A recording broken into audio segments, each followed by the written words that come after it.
Hello friends, welcome to शिक्षक prep. तो friends, हमारी सीटेट की प्रिपरेशन चल रही है, जिसमें अभी हमारी सीडीपी की सीरीज़ चल रही है और सीडीपी में हम 3 क्लासेस ऑलरेडी कर चुके हैं। आज की हमारी 4th क्लास है और आज की क्लास में हम देखेंगे बुद्धि लब्धि क्या होता है, यानी कि आईक्यू जिसको बोलते हैं। कभी कभी आपसे पूछ लिया जाता है कि आपका आईक्यू लेवल कितना है, तो इस तरीके की चीज़ें हम यहाँ पर देखेंगे। ये क्या होता है, किसने दिया था, और आईक्यू की जो टेबल है यहाँ से सबसे ज़्यादा क्वेश्चन आपसे पूछे जाते हैं। तो सारी चीज़ें डिटेल में समझेंगे फ्रेंड्स। इससे पहले की 3 वीडियोस आप लोग देख लीजिएगा, जिसमें मैंने बुद्धि का कॉन्सेप्ट आपको समझाया है, साथ में हार्वर्ड गार्डनर की थियरी आपको बताई है, जिससे सीटेट में 2 से 3 क्वेश्चन हमेशा बनते हैं। उन वीडियोस को ज़रूर देखिएगा। और बुद्धि के कुछ अन्य सिद्धांत हैं, जैसे एक तत्व सिद्धांत है, द्वितत्व सिद्धांत है, ये सारे सिद्धांत मैंने आप लोगों को करवाए हैं। 3 क्लासेस ऑलरेडी हो चुकी हैं, उन्हें आप देख लीजिएगा। प्लेलिस्ट मैंने बना दी है फ्रेंड्स, उसमें ये चारों क्लासेस ऐड हो चुकी हैं, ठीक है। और हाँ, एक क्वेश्चन आप लोगों का बहुत ज़्यादा आता है कि क्या ये क्लासेस सिर्फ सीटेट के लिए हैं? जी नहीं, सीटेट के लिए तो ये हैं, साथ ही साथ जो आपका यूपी टेट का एग्ज़ाम होता है और यूपी टेट के बाद जो सुपर टेट आता है ना, इन दोनों एग्ज़ाम्स के लिए भी ये इतना ही हेल्पफुल है। आप सिलेबस उठाकर देख लीजिएगा, मैंने डिटेल सिलेबस सभी का आप लोगों के साथ डिस्कस भी किया हुआ है। और साथ ही साथ हर स्टेट के जो टेट एग्ज़ाम्स होते हैं वहाँ पर भी क्वेश्चन पूछ लिए जाते हैं। तो ये जो सीरीज़ है सीडीपी की, आप सभी के लिए बहुत ज़्यादा इम्पॉर्टेंट है। ज़्यादा से ज़्यादा इस वीडियो को भी शेयर कीजिएगा, ताकि सभी लोग जो है क्लासेस देख सकें। तो चलिए स्टार्ट करते हैं फ्रेंड्स आज की क्लास और समझ लेते हैं कि बुद्धि लब्धि होता क्या है। देखिए, महत्वपूर्ण बिंदु, आईक्यू का पहला संप्रत्यय यानी कि फर्स्ट कॉन्सेप्ट 1912 यानी कि 1912 में विलियम स्टर्न ने दिया था। देखिए, सीटेट में इस तरीके का क्वेश्चन पूछा भी गया है। वैसे मैं आपको सारे प्रैक्टिस सेट करवाऊंगी, ठीक है। तो देखिए, ये जो क्वेश्चन है ना, सबसे पहले देखिए, बुद्धि लब्धि को इंग्लिश में इंटेलिजेंस कोशिएंट बोलते हैं, जिसका शॉर्ट फॉर्म है आईक्यू, इसीलिए मैंने यहाँ पर लिखा है आईक्यू, ठीक है। तो आईक्यू का पहला संप्रत्यय सीटेट में पूछा गया है, किसने दिया था? तो आप कहेंगे ये दिया था विलियम स्टर्न ने 1912 में, ठीक है, याद रखेंगे। नेक्स्ट है, आईक्यू का फॉर्मूला किसने दिया था? तो फॉर्मूला दिया था फ्रेंड्स लुइस टर्मन ने 1916 में। इन दोनों में बहुत सारे स्टूडेंट्स कंफ्यूज हो जाते हैं, तो अब आप याद रखेंगे, पहला कॉन्सेप्ट 1912 में विलियम स्टर्न ने दिया था, और इसका जो फॉर्मूला है, अभी आप देखेंगे फॉर्मूला क्या होता है, वो लुइस टर्मन ने दिया था 1916 में। तो अब देख लेते हैं आईक्यू का जो फॉर्मूला लुइस टर्मन ने दिया है वो क्या है।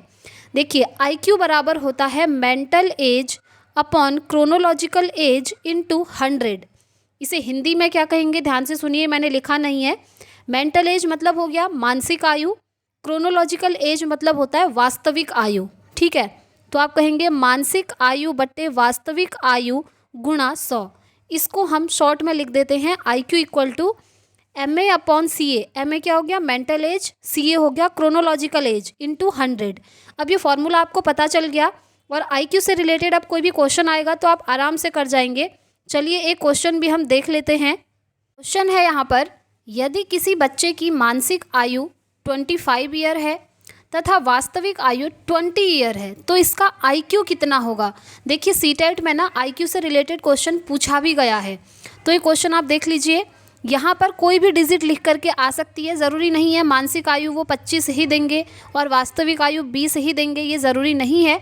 इसकी जगह पर जो ये डिजिट्स हैं, जो ये संख्याएं हैं, ये चेंज हो करके आ सकती हैं।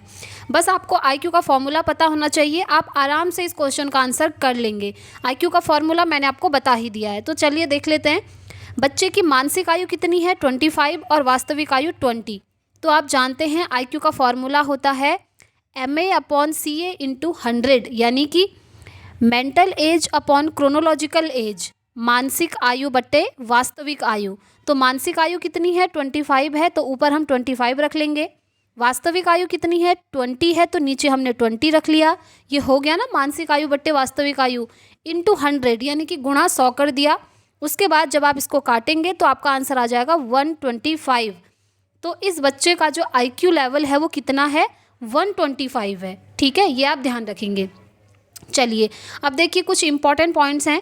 आईक्यू कभी फिक्स नहीं रहता है, ये बढ़ या घट सकता है, ठीक है। ये क्वेश्चन भी अगर आपसे पूछ लिया जाए कि क्या आईक्यू फिक्स रहता है, तो आप कहेंगे नहीं, आईक्यू फिक्स नहीं रहता है, ये घट सकता है या फिर बढ़ भी सकता है, ठीक है। चलिए अब हम देख लेते हैं आईक्यू टेबल क्या है, बुद्धि लब्धि और उसकी स्थिति क्या है। आपसे ना क्वेश्चन इस तरीके से पूछ लिया जाता है यदि किसी बच्चे का IQ लेवल 50 से 69 के बीच में है तो उसकी स्थिति बताइए। वो बच्चा कैसा है, जड़ बुद्धि है, मूढ़ बुद्धि है या मूर्ख बुद्धि है? तो आप बोलेंगे वो बच्चा मूर्ख बुद्धि के अंतर्गत आएगा।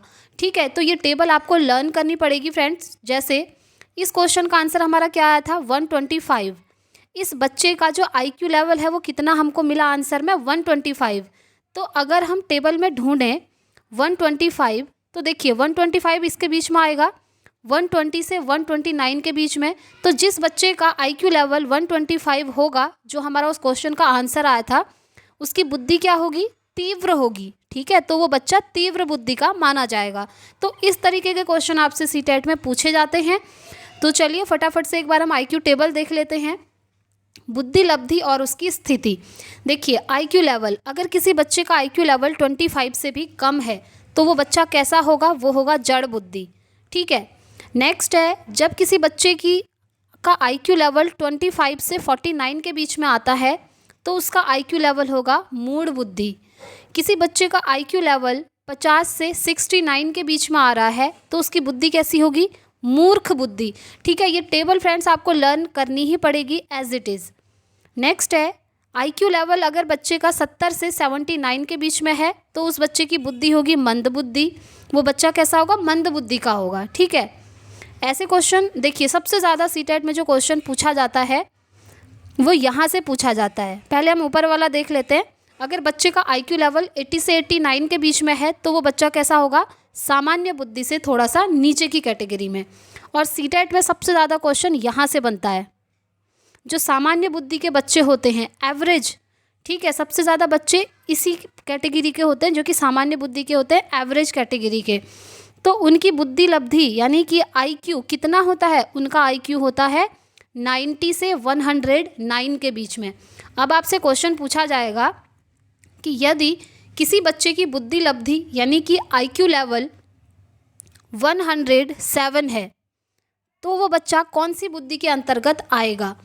तो आपको याद रखनी है टेबल, यहाँ से आपको पता चल जाएगा कि 90 से 109 के बीच में IQ लेवल, देखिए 107 इसी के बीच में आ रहा है, तो ऐसे बच्चे की बुद्धि होगी सामान्य बुद्धि। इस तरीके के क्वेश्चन आपसे पूछे जाते हैं, तो आप ये IQ टेबल याद कर लीजिएगा।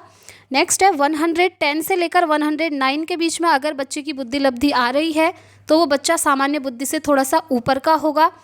अगर बच्चे का IQ लेवल यानी कि बुद्धि लब्धि 120 से 129 के बीच में आ रही है तो उस बच्चे की बुद्धि तीव्र होगी, तीव्र बुद्धि का बच्चा होगा। नेक्स्ट है, अगर बच्चे का IQ लेवल 130 से लेकर 139 के बीच में आ रहा है तो वो बच्चा प्रखर बुद्धि का होगा। और यदि बच्चे का जो IQ लेवल है 140 से ऊपर है, ये याद रखिएगा, ये भी इम्पॉर्टेंट है, 140 प्लस है तो वो बच्चा प्रतिभाशाली यानी कि गिफ्टेड बच्चा होगा। और ऐसे बच्चे बहुत कम देखने को मिलते हैं जो कि बहुत ज़्यादा प्रतिभाशाली होते हैं, गिफ्टेड होते हैं। जिनका IQ लेवल 140 से भी ऊपर होता है ऐसे बच्चे काफ़ी कम होते हैं। ठीक है, ये भी आपको याद रखना है। तो ये हो गई आपकी IQ टेबल यानी कि बुद्धि लब्धि का जो टेबल है, ये आपको एज इट इज़ याद रखनी है क्योंकि क्वेश्चन ऐसे ही उठ करके आते हैं। और सबसे ज़्यादा जो क्वेश्चन पूछे जाते हैं ना फ्रेंड्स, इसमें यहाँ से आते हैं सामान्य बुद्धि से। तो आप याद रखेंगे सबसे ज़्यादा बच्चे जो हैं सामान्य बुद्धि के ही होते हैं, एवरेज इंटेलिजेंस। और ऐसे बच्चों का जो IQ लेवल होता है वो 90 से 109 के बीच में होता है। ठीक है, तो ये IQ टेबल हो गई आपकी। और इधर आपने समझ लिया कि जो IQ का कॉन्सेप्ट है वो किसने दिया था और IQ का फॉर्मूला किसने दिया था, IQ का फॉर्मूला होता क्या है और IQ से रिलेटेड जो क्वेश्चन बनता है वो किस तरीके का बनता है। और IQ कभी फिक्स नहीं रहता है, ये बढ़ या घट सकता है। तो देखिए बुद्धि लब्धि में से जितने भी क्वेश्चन आते हैं मैंने आपको बता दिए हैं, इससे ज़्यादा आपसे बुद्धि लब्धि से क्वेश्चन नहीं पूछे जाते हैं। IQ में सिर्फ इतना ही इम्पॉर्टेंट है। अब देखिए बुद्धि से रिलेटेड मैंने आपको 4 क्लासेस करवा दी हैं। इन 4 क्लासेस में आपका जो होल बुद्धि का कॉन्सेप्ट है यानी कि ओवरऑल पूरा बुद्धि का जो कॉन्सेप्ट है वो कंप्लीट होता है इन 4 क्लासेस में। अब इसके बाद से हम नेक्स्ट क्लासेस स्टार्ट करेंगे, उसमें अलग चैप्टर्स आएंगे। तो ये जो 4 क्लासेस है ना, आप देख लीजिएगा आपके 4 से 5 नंबर जो है डन हो जाएंगे सीटेट में। ठीक है, ये क्लासेस आपके लिए बहुत ज़्यादा इंपॉर्टेंट हैं। बुद्धि का कॉन्सेप्ट हमारा कंप्लीट हो चुका है, अब हम प्रैक्टिस क्वेश्चंस भी करेंगे और ये क्लासेस कंटिन्यू चलती रहेंगी। और ऐसा नहीं है कि हम सिर्फ CDP ही करेंगे, देखिए हम साइंस भी करेंगे, SST भी करेंगे, हिंदी, इंग्लिश, मैथ सभी कुछ करेंगे। आप लोगों के कमेंट्स भी आ रहे थे कि साइंस करवा दीजिए और एसएसटी करवा दीजिए पेपर 2 के लिए, तो वो भी हम बहुत जल्द जो है स्टार्ट कर देंगे, उस पर काम चल रहा है। ठीक है, तो आई होप फ्रेंड्स आपको क्लास आज की पसंद आई होगी। पसंद आई है तो प्लीज़ वीडियो को लाइक एंड शेयर कीजिएगा। चैनल पर नए हैं तो चैनल को सब्सक्राइब कर लीजिए, क्योंकि यहाँ पर आपको क्लासेस भी मिलेंगी और साथ ही साथ आपको जो है टीचिंग की हर एक अपडेट भी दी जाएगी। और फ्रेंड्स हो सके तो आप लोग नोट्स खुद से बनाइए, जो कि मैंने भी किया था। मेरे भी सीटेट के दोनों पेपर क्वालिफाई हैं। नोट्स खुद से प्रिपेयर कीजिए। जो भी ये क्लासेस यहाँ पर चल रही हैं, आपका सीटेट 100% क्वालिफाई हो जाएगा। तो इस क्लास में इतना ही रखते हैं फ्रेंड्स, मिलते हैं नेक्स्ट वीडियो में। Thanks for watching.